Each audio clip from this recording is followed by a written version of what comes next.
आदरणीय लालू जी रेल मंत्री बने तो रेलवे 9,000 करोड़ के घाटे में चल रही थी और 5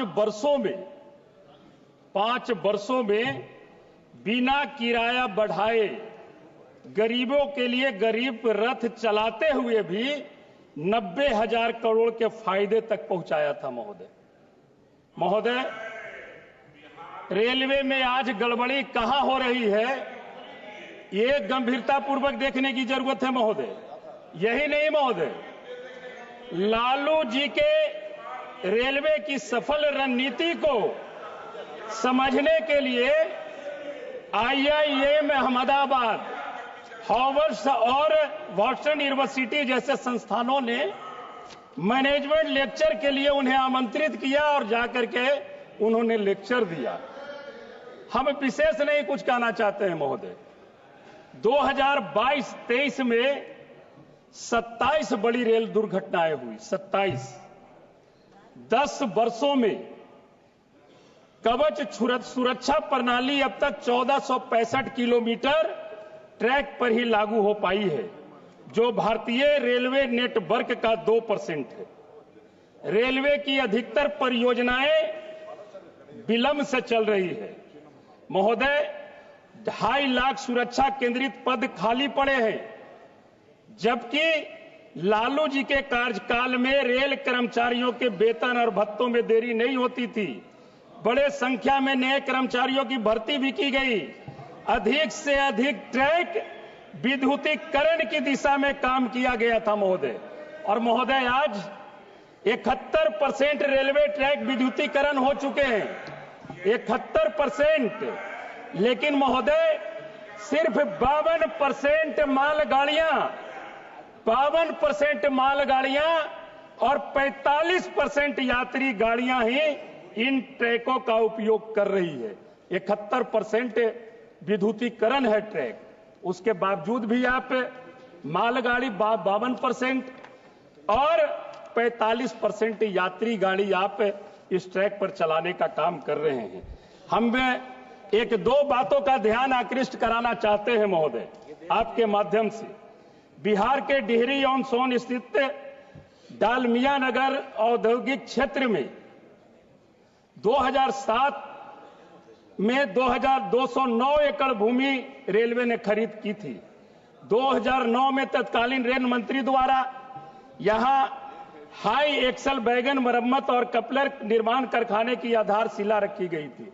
बहुत काम वहां पर हुए भी थे महोदय।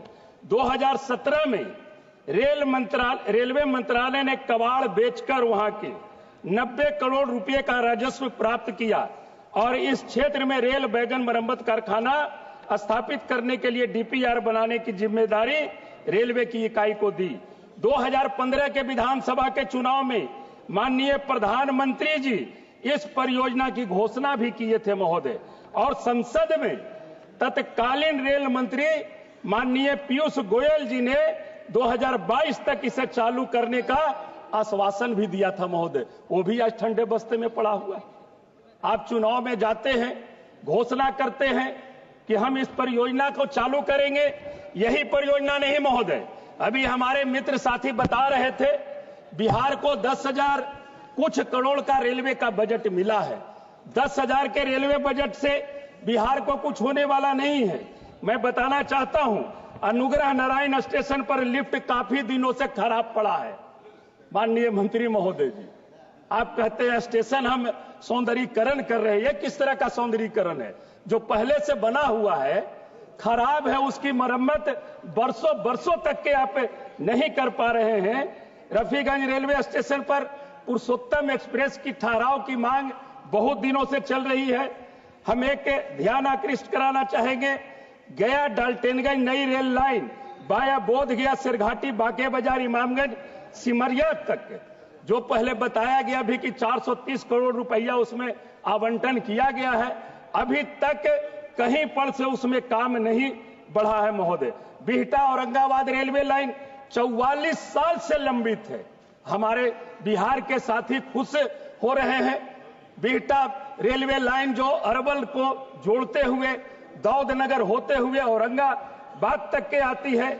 हमारा एफसीआई गोदाम गया के जस्ट बगल में है, जो गया और रफीगंज रेलवे लाइन पर पड़ता है। वहां पर घंटों जाम रहते हैं। आरओबी का निर्माण अभी तक वहां नहीं हो पाई है महोदय। डेहरी गया रेलखंड में सुबह 10 बजे से शाम 5 बजे के पहले एक भी पैसेंजर ट्रेन नहीं है महोदय, एक भी पैसेंजर ट्रेन। एक पैसेंजर ट्रेन सुबह 10 बजे से 5 बजे के बीच चलाने का हम आग्रह करेंगे माननीय महोदय से। इस्माइलपुर रेलवे स्टेशन पर हाई लेवल प्लेटफॉर्म नहीं बनी है। निर्माणाधीन ओवरब्रिज को शीघ्र चालू किया जाए। गेट नंबर 14 को एलएचएस अंडरपास की जगह आरओबी में बदला जाए, क्योंकि इस गेट से 1 मिनट महोदय, 1 मिनट, क्षेत्र की समस्या की बात आ रही है महोदय। इस गेट से 50 से 70 गांव जुड़े हुए हैं। इस स्टेशन पर दून एक्सप्रेस का ठहराव हो। कस्टा रेलवे स्टेशन पर प्लेटफॉर्म की आप ऊंचाई कीजिए। प्लेटफॉर्म ऊंचाई नहीं रहने से अनेकों प्रकार की घटनाएं घटती रहती है महोदय। खेसर रेलवे स्टेशन पर टिकट काउंटर अभी तक आपका नहीं हुआ है।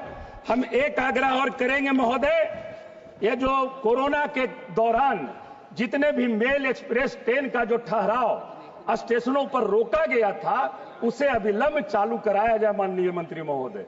कोरोना काल में आपने बंद किया था, खत्म हो चुका है जितने भी मेल एक्सप्रेस ट्रेन का था। एक और है, वरिष्ठ नागरिकों का जो सहूलियत था उसे आप अविलंब चालू करें। दूसरी बात है कि इसके पहले माननीय मंत्री जी ने कहा था, जब वित्तीय बजट पिछले बार चल रही थी रेलवे की, तो मैंने कहा था कि सभी मेल एक्सप्रेस ट्रेन में जनरल बोगी की संख्या बढ़ाई जाए। माननीय रेल मंत्री जी ने भी कहा कि जनरल बोगी की संख्या निश्चित तौर पर बढ़ेगी। अभी तक के उस पर किसी प्रकार का कोई कार्रवाई नहीं हुआ है महोदय।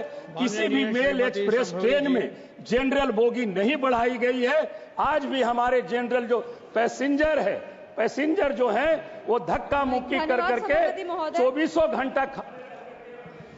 धन्यवाद सभापति महोदय। रेल मंत्रालय से संबंधित अनुदानों की मांगों पर आपने बोलने का अवसर दिया। भारतीय रेल एक ऐसा मंत्रालय है, रेल मंत्रालय, कि आम आदमी का सपना जो है वो भारतीय रेल से होकर के गुजरता है। हम सबकी बचपन की यादें कहीं ना कहीं इससे जुड़ी, और हमारा जो सपना है एक भारत श्रेष्ठ भारत, उस सपने को साकार करने। पैनोरमा ग्रुप, जो सोचता है वो करता है। ये लो, मुंह मीठा करो। आज मैंने अपना जॉब छोड़ दिया, अब हम पूर्णिया वापस जाएंगे। जॉब छोड़ दिया है? मतलब ये घर कैसे चलेगा? हम करेंगे क्या? और माँ बाबूजी क्या बोलेंगे? इसलिए मैं एक और मिठाई का डब्बा लाया। अपने बिजनेस के लिए लोन अप्रूव हो गया।